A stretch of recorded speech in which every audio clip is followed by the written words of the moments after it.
Ngasisu mahosagumna mayamgidamakta nungairaba pungaw wari ama puduna lakjari. Wari asibu ibirakpana D.N. Kuman. Wari asigi mamingna Mitranggi Laibakta Hanubi. Thaina mamangay matam amada ing tappa laibak ama lairami. Laibak asigi mamingsu ing tappi haiduna tappa laibak haina kaurami. Hairiba tappa laibak asida lukrabi hanubi ama sulairami. Mamingna nungsitombi haina kaurami. Hanubi asigi macha nupa anini. Macha ahalgi mamingna chauton aduga atombagina atomba haina kaurami. Makhoygi imung ase yamna waba imung amani. Ahal oirabi mama asina migi yumda chatuna kon phengba phiju phijam tawduna migi minai oiduna masa anigi damak yamna wana hotnarami. Asumna matam khara leiraklaba matung macha nupa ani duna mamata asumna hairami. Chautona Ima ngasidagidi imana migi yumda chatuna thabak subase tokpiro. Ngasidagidi imagi mahut chinduna nacha anina thabak suragani. Haujikti nacha aikoi chawbo mapung phare. Hayenggi numittagi inaw atombaga aiga thabak suduna imabu thaklage. Imasu nacha aikhoigi khanbada yamna waramlagani. Imana waramgadabado nacha na sengna ujai aduna ngasidagi thabak suba lepiro ko ima. Mamana Isa sa mama amana masagi hotnabadabu awaba nungaiba haiba yabrane. Imana hotnariba asidi isa singidamakni. Mama amana tawda yadraba thabak amanido. Yengoi nakhoygi pabung na hinglingai nakhoy anigidamakta yamna wajarakhra potni. Nakhoy anina asumna imada hairibase napabungduna taramba thoklabadi mahaksu nungaiba phauramgani. Ado ichasa nakhoyna chatki hairiba thabaktuna kari thabakno. Yamna waba thabakti suganu. Isa singbu imana wahaningde ko. Sautona Ima nasai khoise nupa ni ne ima. Nupa amada yawba pangal thongna loksing pumba watana yawriye ima. Ima na phijet phigai setuna migi minai oibado. Madu uraga nasa anigi thamoisu kairibani ima. Kanade ima ngasidagi lepiro. Nasai khoina waba wadaba madugi nungsa thibiganu. Hayeng nong hek nganbaga nacha anina apangba thabak suragani imabu nungaina thamlagani. Asumna ngayhak wari saringai khul adugi sel khara paibi nupi miyai chalabi ama nungsitombi yumda laktuna nungsitombi bu kaurai. Nungsitombi su prap thoglai. Matam aduda khunja nupi aduna asumna nungsitombi da hairei. Ine nungsitombiya ngasise ai thabak khara chatlubadagi isase chokthare adunane chak khara thongbiru lao aduga phisu khara subiramo inigi matik chana pizagani. Ha haujikpo as aidi kamdawni tawrisidia. Ine kari amuk tawrage ngamoi hairiro aisu wamanbasida haijabaniko. Ngamoi haibana tene ibema nane se ngasidagi thabak amata suba yaroi haina Icha nina athingba thamkre. Ini sumakhoina hairibado illage khalido.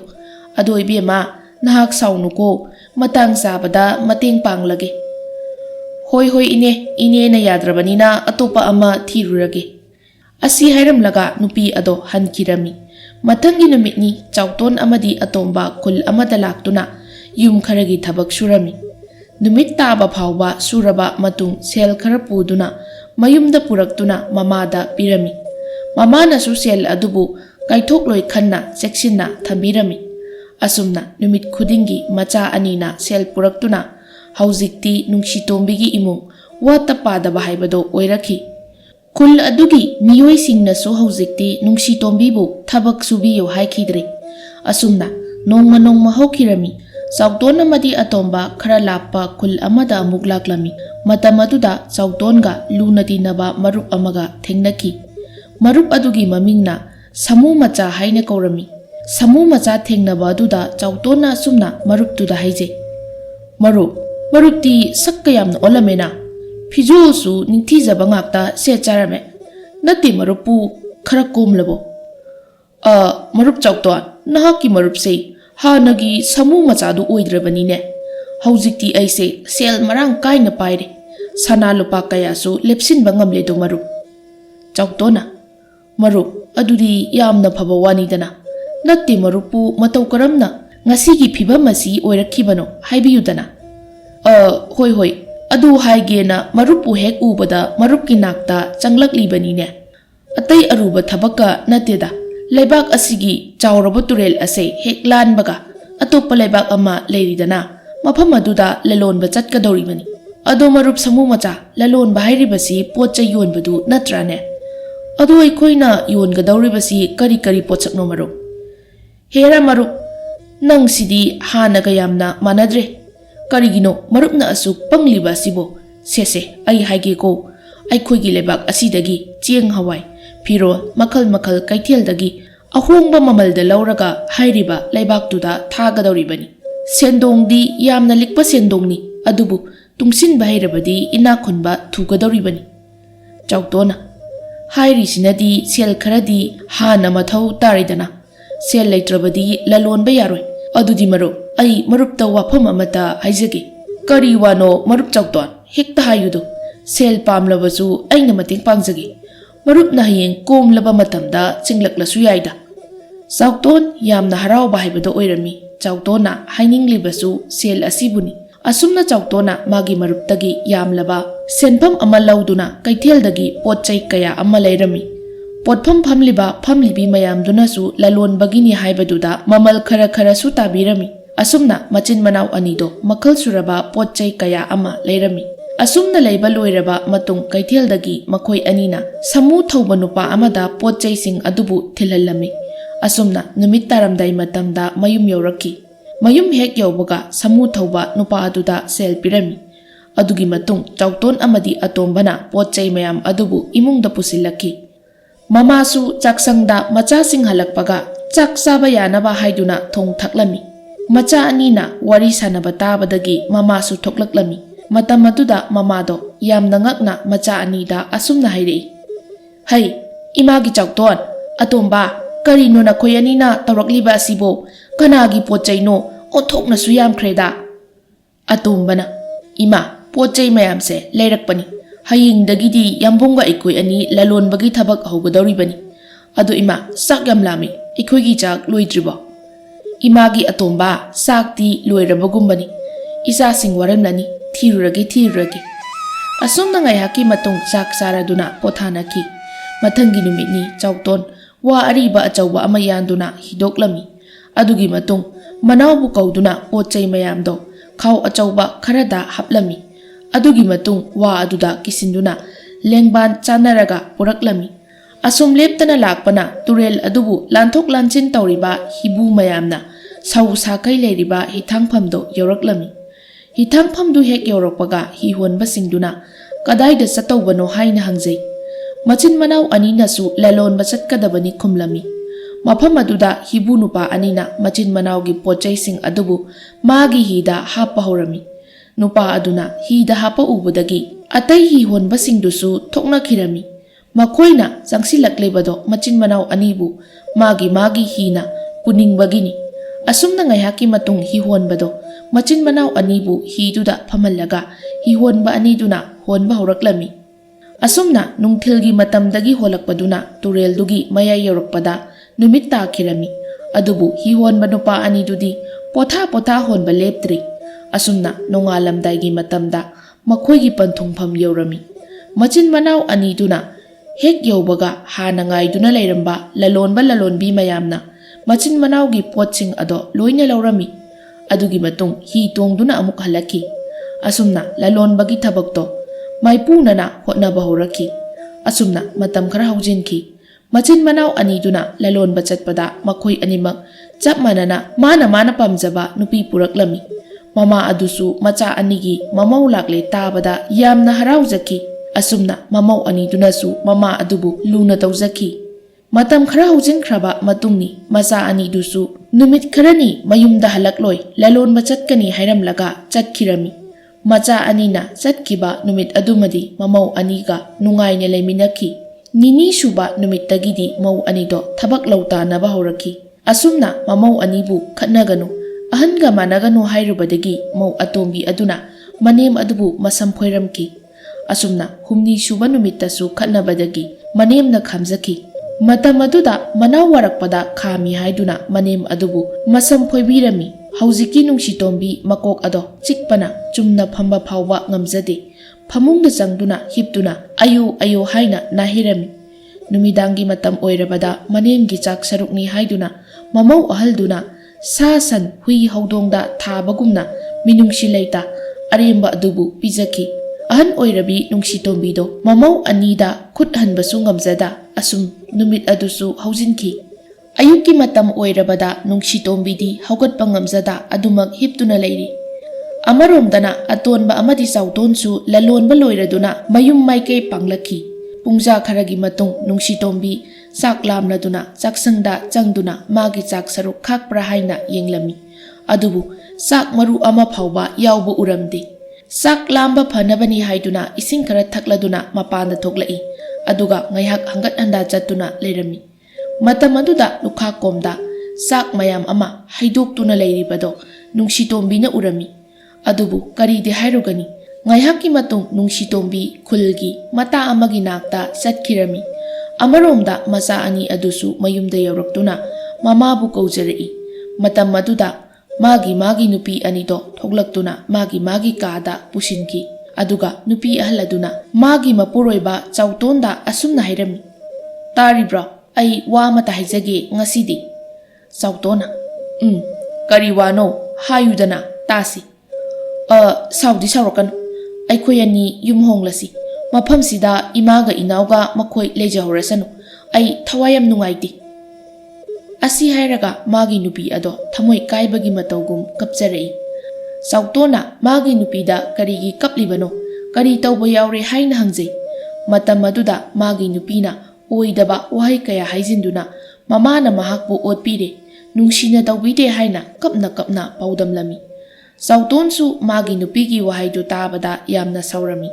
Adugi matung chautondo mamabu halakpa ngaiduna leirami.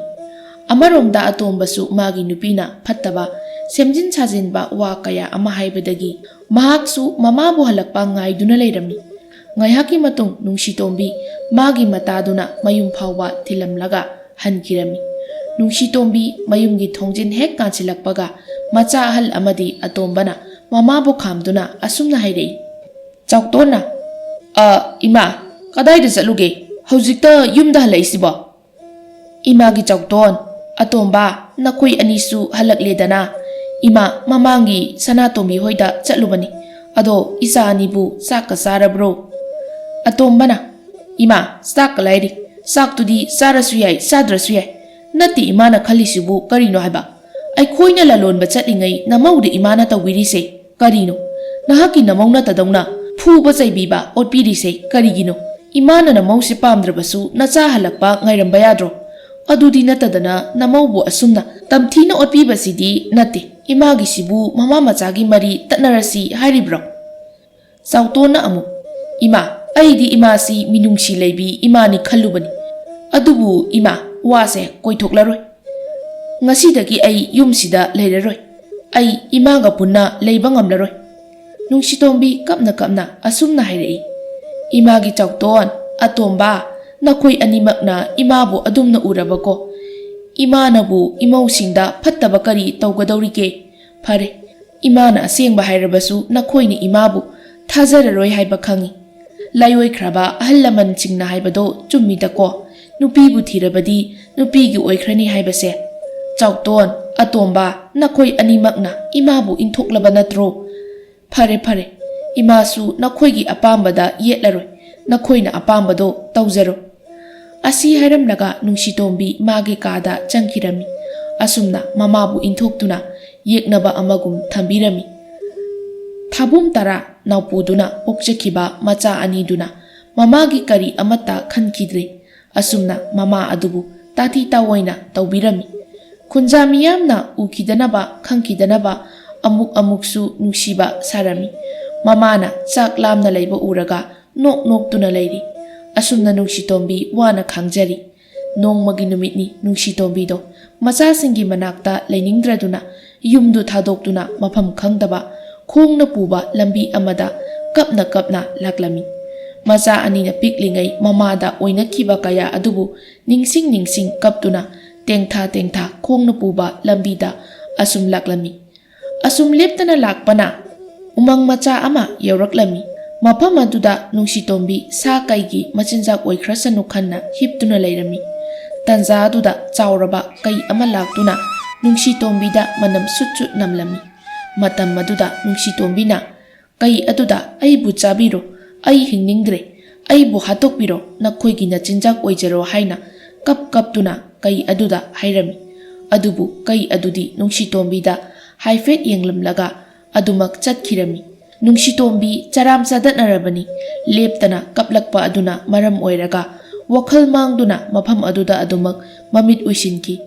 Mathangi numitni chauton amadi atombado mamana yum thadokduna chatkibabu harauduna machin manaudo nga achauba ama leiduna punna saminarami. Nakal amaromdana Nungsitombi uchek waya kayana umang aduda khonglakpa aduda mikap thuklaki adubu masa adudi lengba otpa ngamjade. Tanza aduda kai aduna lafoi lafang phajaba ama mayaduna chiktuna Nungsitombi manakta puraktuna thami.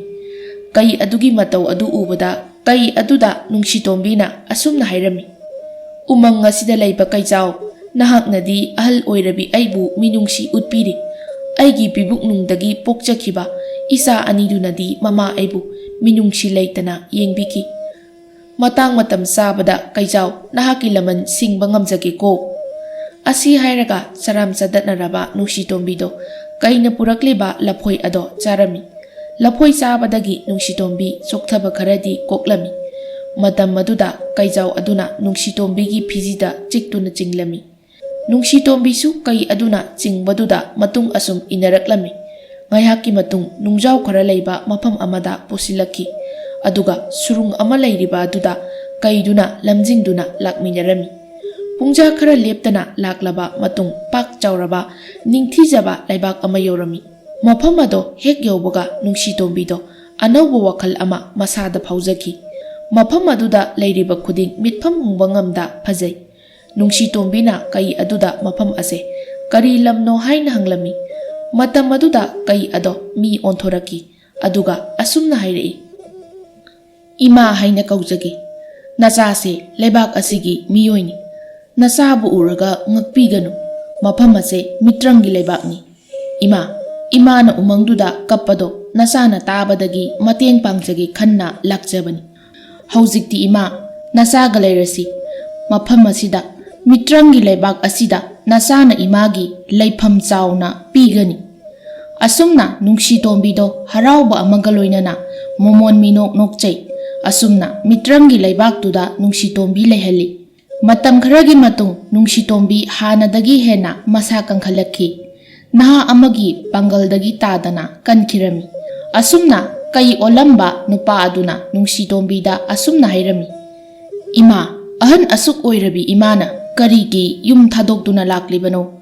Imana sengna nasada takpiu. Isa nupa imagi ibuk thoki icha nupa anido makhoi anina imabu ahanbadadi luna taubi. Adubu nupi thirakpadagidi imabu otpiki. Imau anina su imabu samphoiduna phubiki. Imana isa nupa aniduda haijaraba phauba thajakhide. Isa nupa adugane imabu su sak pijada numit kaya khangalakhi. Nong phadok pijaba matamdasu hui haudongda pijabagum pijabi. Isa nupa sigi wase toklasida ado isagidi ima pabung suna leiribra. Ima nasagi ima pabung suna leijari. Ado ima ngasidagidi nasana imagi mateng panglagi.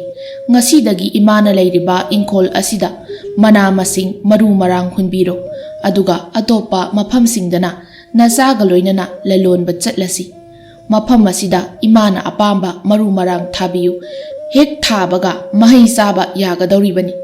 Mafam asidi nasana haijabaduni mitrangi leibakni. Thabak oina uraga imana thajagani. Ahanbagisidi nasana pujarakliba maru marang singse thaminarasi ima. Asi haiduna maru marang kharado tharami. Mathangi numitni Nungsitombi imungdagi mapanda thoklaktuna ingkholda yenglui. Matam aduda ngarang tatharamba maru marang mayamdo mapung pharaduna mahai marong palami. Asumna makhal kayagi maru marang hunduna kudakta mahai charami. Asumna chauraba inkolado tawkhaiduna mana masing mayam su tharami. Nongmagi numitni nungsitombi amadi macani khanjaba nupaduga lalonba laklami. Asumna sel kaya tanba haukhirami. Nungsitombi na nupaduda amuk asumna hairaki. Isa nupa imadi ikaubu kautoklure. Isagi mingna kari kaubage. Isagi tawbimalse ima kauroiko. Hauzikti isana mitrangi lebaksida thambiduna awat apa yauda leihanbire. Ima nasagi ming puremba haina kauzaido. Ado ima aibu pokpibi imadagi aina khau ama pujarai. Ngasidagidi khau asida puningba pochai haptuna puraga yolurasi. Aduga aigi pabungnasu sagol ani pibirai. Sagol ani duda imaga iga chatlasi.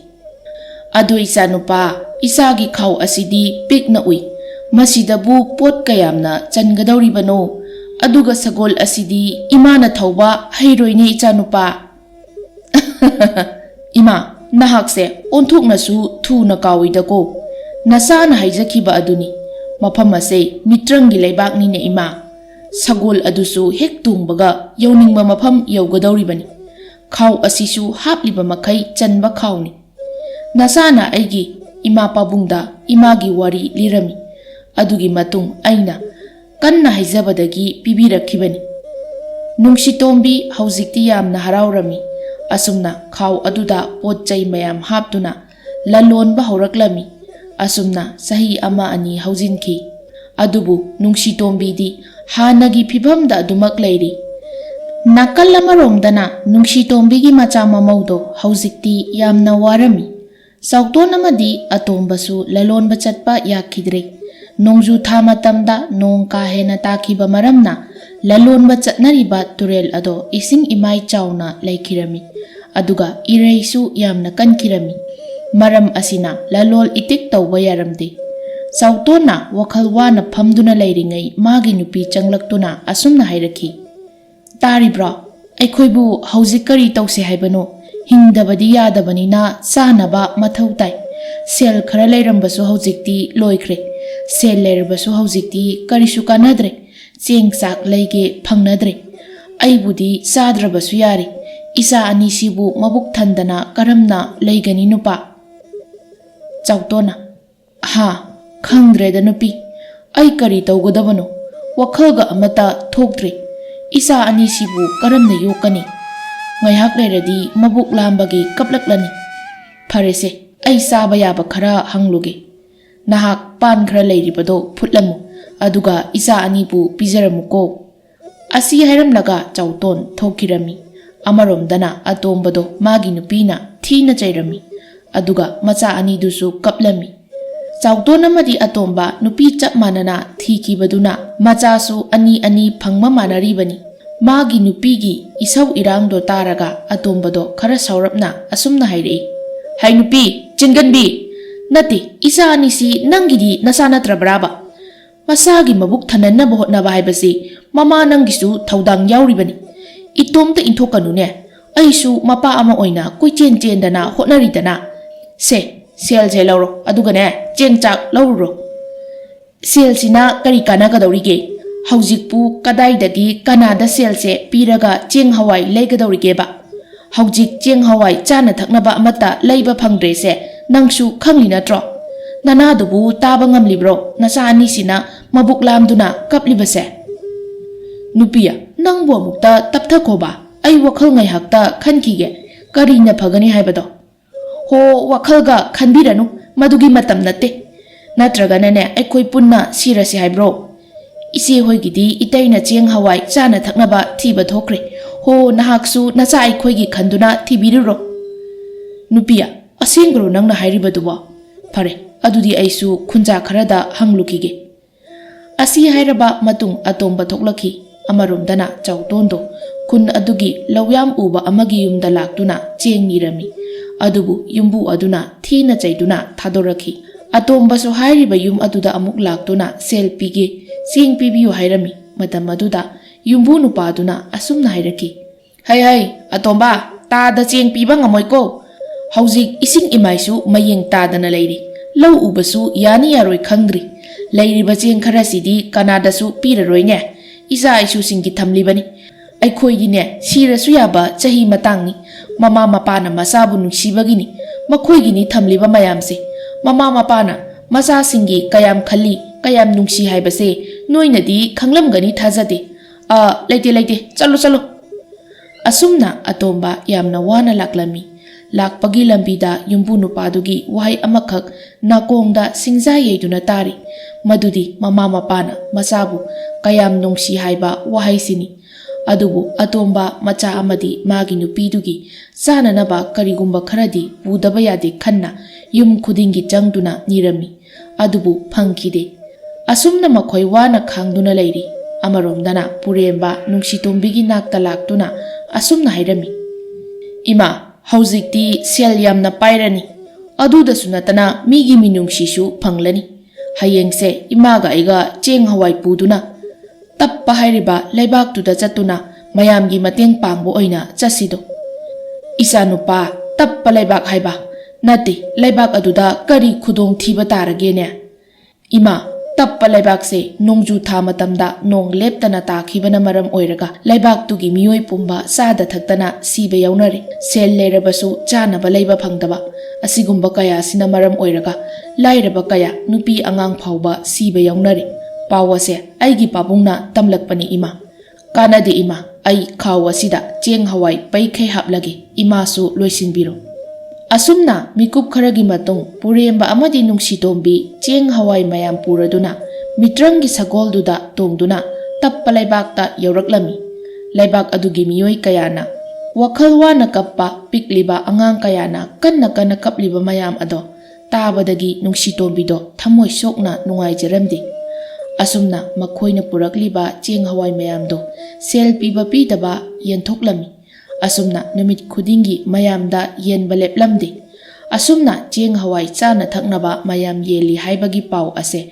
ꯆꯥꯎꯇꯣꯟ ꯑꯃꯗꯤ ꯑꯇꯣꯝꯕꯅꯁꯨ ꯇꯥꯔꯝꯃꯤ꯫ ꯃꯆꯤꯟ ꯃꯅꯥꯎ ꯑꯅꯤꯗꯨꯁꯨ ꯈꯥꯎ ꯑꯃ ꯄꯥꯏꯗꯨꯅ ꯅꯨꯡꯁꯤꯇꯣꯝꯕꯤ ꯑꯃꯗꯤ ꯄꯨꯔꯦꯝꯕꯅ ꯆꯦꯡ ꯍꯋꯥꯏ ꯌꯦꯜꯂꯤꯕ ꯃꯐꯝ ꯑꯗꯨꯗ ꯂꯥꯛꯇꯨꯅ ꯆꯦꯡ ꯍꯋꯥꯏ ꯄꯤꯕꯤꯌꯨ ꯍꯥꯏꯅ ꯍꯥꯏꯖꯔꯝꯃꯤ꯫ ꯃꯇꯝ ꯑꯗꯨꯗ ꯅꯨꯡꯁꯤꯇꯣꯝꯕꯤꯅꯗꯤ ꯃꯆꯥ ꯑꯅꯤꯗꯨꯕꯨ ꯎꯔꯝꯗꯦ꯫ ꯑꯇꯣꯞꯄ ꯃꯤꯑꯣꯏꯁꯤꯡꯅ ꯋꯥꯔꯤ ꯋꯥꯇꯥꯏ ꯇꯧꯔꯤꯉꯩ ꯄꯨꯔꯦꯝꯕꯅ ꯆꯥꯎꯇꯣꯟ ꯑꯃꯗꯤ ꯄꯨꯔꯦꯝꯕꯗꯁꯨ ꯆꯦꯡ ꯍꯋꯥꯏ ꯄꯤꯕꯤꯔꯝꯃꯤ꯫ ꯑꯗꯨꯒꯤ ꯃꯇꯨꯡ ꯍꯔꯥꯎꯅ ꯆꯠꯈꯤꯗꯨꯅ ꯃꯇꯨ ꯃꯆꯥꯒ ꯄꯨꯛ ꯊꯟꯅ ꯆꯥꯔꯝꯃꯤ꯫ ꯆꯥꯎꯇꯣꯟ ꯑꯃꯗꯤ ꯑꯇꯣꯝꯕꯅ ꯃꯥꯒꯤ ꯃꯥꯒꯤ ꯅꯨꯄꯤꯗ ꯆꯦꯡ ꯍꯋꯥꯏ ꯌꯦꯜꯂꯤꯕ ꯃꯐꯝꯗꯨꯗ ꯂꯩꯗꯨꯅ ꯃꯇꯝ ꯈꯔ ꯂꯩꯔꯁꯤ ꯍꯥꯏꯕꯗꯒꯤ ꯃꯊꯪꯒꯤ ꯅꯨꯃꯤꯠꯇꯒꯤ ꯂꯥꯛꯇꯨꯅ ꯂꯩꯔꯝꯃꯤ꯫ ꯃꯈꯣꯏꯗ ꯅꯠꯇꯦ ꯂꯩꯔꯤꯕꯁꯦ, ꯇꯞꯄ ꯂꯩꯕꯥꯛ ꯍꯥꯏꯔꯤꯕ ꯂꯩꯕꯥꯛ ꯑꯁꯤꯒꯤ ꯑꯋꯥꯕ ꯇꯥꯔꯕ, ꯆꯥꯅꯤꯡꯉꯥꯏ ꯂꯩꯇ꯭ꯔꯕ ꯀꯌꯥꯅꯤ ꯂꯩꯔꯤꯕꯁꯦ꯫ ꯅꯨꯡꯁꯤꯇꯣꯝꯕꯤ ꯑꯃꯗꯤ ꯄꯨꯔꯦꯝꯕꯁꯨ ꯃꯤꯇ꯭ꯔꯪꯒꯤ ꯂꯩꯕꯥꯛꯇꯒꯤ ꯆꯦꯡ ꯍꯋꯥꯏ ꯀꯌా ꯄꯨꯔꯛꯄ ꯂꯦꯞꯂꯝꯗꯦ꯫ ꯈꯣꯌꯨꯝ ꯂꯥꯏ ꯑꯃꯒꯨꯝ ꯃꯌꯥꯝꯅꯁꯨ ꯃꯈꯣꯏ ꯑꯅꯤꯕꯨ ꯈꯨꯔꯨꯝꯖꯩ꯫ ꯑꯁꯨꯝꯅ ꯃꯃꯥ ꯃꯆꯥꯗꯣ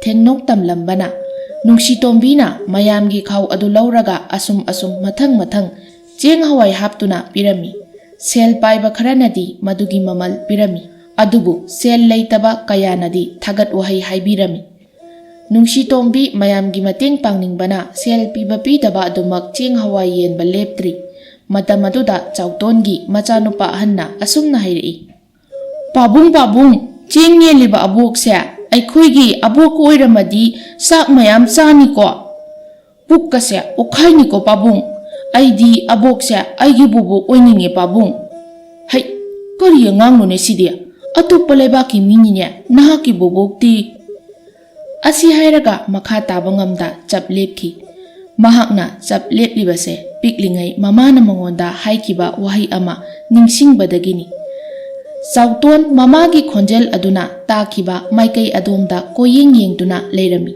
ꯑꯃꯔꯣꯝꯗꯅ ꯅꯨꯡꯁꯤꯇꯣꯝꯕꯤꯅ ꯃꯌꯥꯝꯗ ꯑꯁꯨꯝꯅ ꯍꯥꯏꯔꯝꯃꯤ, ꯃꯌꯥꯝ, ꯍꯧꯖꯤꯛꯇꯤ ꯆꯦꯡ ꯂꯦꯝꯗ꯭ꯔꯦ, ꯃꯤꯀꯨꯞ ꯈꯔ ꯉꯥꯏꯕꯤꯌꯨ, ꯑꯩꯒꯤ ꯏꯆꯥ ꯄꯨꯔꯦꯝꯕ ꯆꯦꯡ ꯍꯋꯥꯏ ꯂꯧꯕ ꯆꯠꯈ꯭ꯔꯦ, ꯃꯍꯥꯛ ꯂꯥꯛꯂꯒ ꯑꯃꯨꯛ ꯃꯈꯥ ꯇꯥꯅ ꯄꯤꯔꯒꯦꯀꯣ, ꯃꯌꯥꯝ ꯊꯋꯥꯏ ꯋꯥꯕꯤꯒꯅꯨ, ꯅꯈꯣꯏ ꯃꯌꯥꯝꯒꯤꯗꯃꯛ ꯑꯩ ꯂꯩꯔꯤꯀꯣ꯫ ꯍꯧꯖꯤꯛꯇꯤ ꯑꯇꯣꯝꯕꯅ ꯃꯌꯥꯝꯕꯒꯤ ꯅꯥꯛꯇ ꯆꯪꯂꯛꯇꯨꯅ ꯑꯁꯨꯝꯅ ꯍꯥꯏꯔꯝꯃꯤ, ꯌꯥꯝꯕꯨꯡ, ꯌꯥꯝꯕꯨꯡ, ꯃꯤꯅꯨꯡꯁꯤ ꯀꯌꯥꯒ ꯂꯣꯏꯅꯅ ꯆꯦꯡ ꯌꯦꯜꯂꯤꯕ ꯑꯍꯜ ꯑꯁꯤꯕꯨ ꯑꯩꯈꯣꯏꯒꯤ ꯏꯃꯥꯗꯨ ꯅꯠꯇ꯭ꯔꯥꯅꯦ ꯌꯥꯝꯕꯨꯡ? ꯃꯍꯥꯛ ꯑꯩꯈꯣꯏꯒꯤ ꯏꯃꯥꯗꯣ ꯅꯠꯇ꯭ꯔꯣ? ꯇꯨ ꯌꯦꯡꯕꯤꯌꯨ ꯌꯥꯝꯕꯨꯡ, ꯏꯃꯥꯒꯤ ꯃꯥꯏꯗ ꯁꯝꯕ꯭ꯔꯨ ꯑꯆꯧꯕ ꯑꯃ ꯊꯨꯡꯂꯤꯕꯁꯦ ꯑꯩꯈꯣꯏꯒꯤ ꯏꯃꯥꯗꯨꯒ ꯃꯥꯟꯅꯗꯕ꯭ꯔꯥꯅꯦ?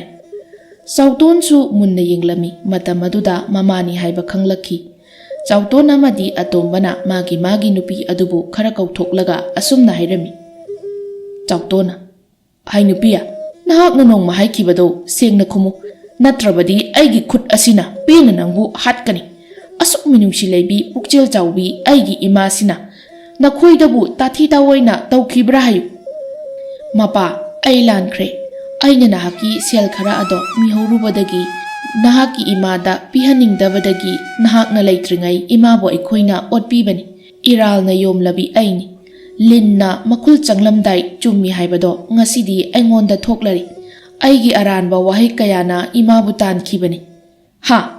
ꯀꯔꯤ ꯍꯥꯏꯕ? ꯑꯔꯥꯟꯕ ꯋꯥꯍꯩ ꯍꯥꯏꯕ?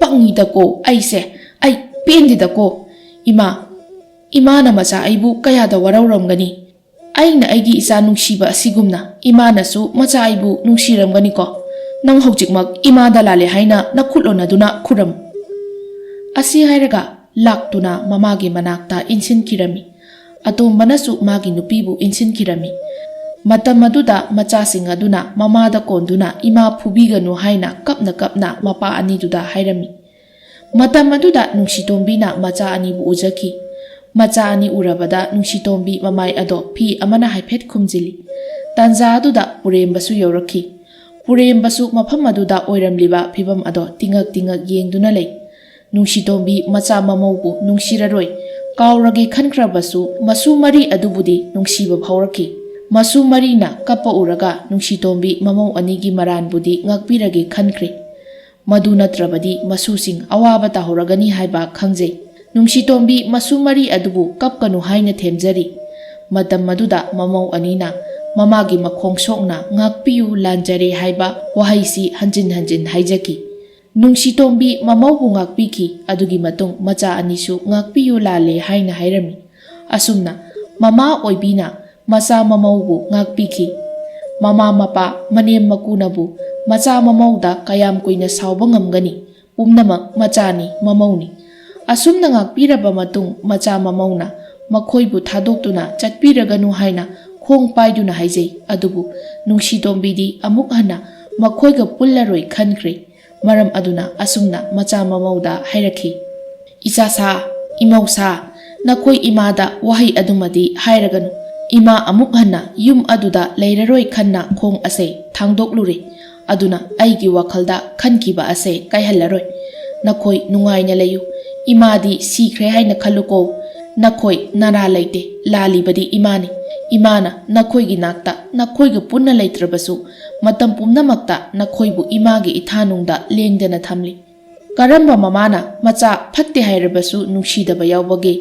ꯂꯣꯏꯅꯃꯛ ꯅꯨꯡꯁꯤꯕꯅꯤ꯫ ꯐꯔꯦ ꯏꯃꯥꯒꯤ ꯄꯨꯔꯦꯝꯕ, ꯑꯩꯈꯣꯏꯁꯨ ꯍꯜꯂꯁꯤ꯫ ꯃꯇꯝ ꯑꯗꯨꯗ ꯃꯁꯨ ꯃꯔꯤꯗꯨꯅ ꯃꯕꯣꯛꯄꯨ ꯕꯣꯕꯣꯛ ꯕꯣꯕꯣꯛ ꯀꯧꯗꯨꯅ ꯆꯠꯈꯤꯅꯨ ꯈꯥꯝꯖꯩ꯫ ꯃꯕꯣꯛ ꯑꯣꯏꯕꯤ ꯅꯨꯡꯁꯤꯇꯣꯝꯕꯤꯗꯣ ꯃꯁꯨ ꯃꯔꯤꯒꯤ ꯃꯇꯧꯗ ꯄꯦꯟꯅ ꯀꯞꯆꯩ꯫ ꯃꯁꯨ ꯃꯔꯤꯗꯨꯒꯤ ꯃꯃꯥꯏꯗ ꯅꯨꯡꯁꯤꯅ ꯆꯨꯞꯄꯤꯔꯝꯃꯤ꯫ ꯑꯗꯨꯒ ꯅꯣꯡꯃ ꯂꯥꯛꯀꯦ ꯍꯥꯏꯔꯝꯂꯒ ꯅꯨꯡꯁꯤꯇꯣꯝꯕꯤꯗꯣ ꯃꯤꯠꯂꯨ ꯄꯤꯔꯥꯡꯒ ꯂꯣꯏꯅꯅ ꯄꯨꯔꯦꯝꯕꯒ ꯃꯤꯇ꯭ꯔꯪꯒꯤ ꯁꯒꯣꯜ ꯇꯣꯡꯗꯨꯅ ꯈꯨꯗꯛꯇ ꯅꯨꯡꯁꯤꯠꯀꯤ ꯃꯃꯥꯡ ꯊꯥꯅ ꯊꯧꯈꯤꯔꯝꯃꯤ꯫ ꯃꯐꯝ ꯑꯗꯨꯗ ꯇꯤꯜꯂꯝꯕ ꯃꯤꯌꯥꯝ ꯑꯗꯣ ꯈꯪꯍꯧꯗꯅ ꯅꯨꯡꯁꯤꯇꯣꯝꯕꯤ ꯑꯃꯗꯤ ꯄꯨꯔꯦꯝꯕꯅ ꯅꯨꯡꯁꯤꯠꯇꯒꯤ ꯍꯦꯟꯅ ꯌꯥꯡꯅ ꯊꯨꯅ ꯆꯠꯈꯤꯕ ꯎꯔꯒ ꯉꯛꯅ ꯍꯥꯏꯅꯍꯧꯔꯤ꯫ ꯑꯩꯈꯣꯏꯒꯤ ꯊꯋꯥꯏ ꯀꯟꯕꯤꯅꯕ ꯈꯣꯌꯨꯝ ꯂꯥꯏꯅ ꯊꯥꯔꯛꯄ ꯃꯤꯁꯛꯅꯤ ꯍꯥꯏꯅ꯫ ꯑꯁꯨꯝꯅ ꯃꯆꯥ ꯃꯃꯧ ꯃꯁꯨ ꯃꯔꯤꯗꯨꯁꯨ ꯅꯨꯡꯁꯤꯇꯣꯝꯕꯤꯒꯤ ꯃꯥꯏꯀꯩ ꯌꯦꯡꯗꯨꯅ ꯅꯤꯡꯉꯝꯗꯅ ꯇꯦꯡꯊꯥꯍꯧꯔꯤ꯫ ꯃꯆꯥ ꯑꯃꯒꯤꯗꯃꯛ ꯇꯨꯝꯕ ꯆꯥꯕ ꯃꯆꯦꯠ ꯐꯤꯖꯦꯠ ꯐꯤꯒꯥꯏ ꯁꯦꯠꯇꯨꯅ ꯃꯆꯥꯁꯤꯡꯕꯨ ꯆꯥꯎꯅꯕ ꯃꯤꯃꯥꯟꯅꯅꯕ ꯌꯣꯛꯄꯤꯔꯛꯄꯤ ꯃꯃꯥ ꯑꯗꯨꯕꯨ ꯃꯤꯅꯨꯡꯁꯤ ꯂꯩꯇ ꯏꯟꯊꯣꯛꯄꯤꯔꯨꯕꯒꯤ ꯃꯍꯩꯅ